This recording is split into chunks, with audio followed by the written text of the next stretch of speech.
మొన్న వాళ్ళ పార్టీకి కూడా చెప్పకుండా, కేంద్ర పార్టీకి కూడా చెప్పకుండా, వాళ్ళ అధ్యక్షుడు కూడా చెప్పకుండా పోయి మోడీ కాలం ఇవ్వడొచ్చిండు దాన్ని ఇరికివద్దు అని చెప్పి.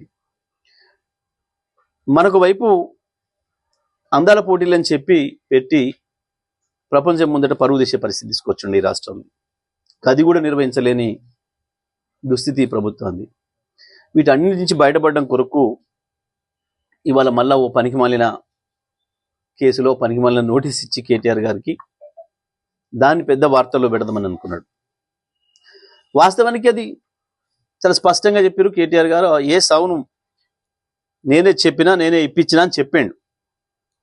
ఈ రాష్ట్ర అభివృద్ధి కొరకు చేసే పనులలో కార్యక్రమంలో భాగంగా అది కూడా నేనే చేసిన, అధికారులు అది తప్పు లేదు అని చెప్పిండు. గతంలో వాళ్ళు పిలిస్తే పోయి 8 గంటలు కూర్చొని వాళ్ళు అడిగిన అన్నిటికీ చెప్పేసి వచ్చాడు. కానీ ఇవాళ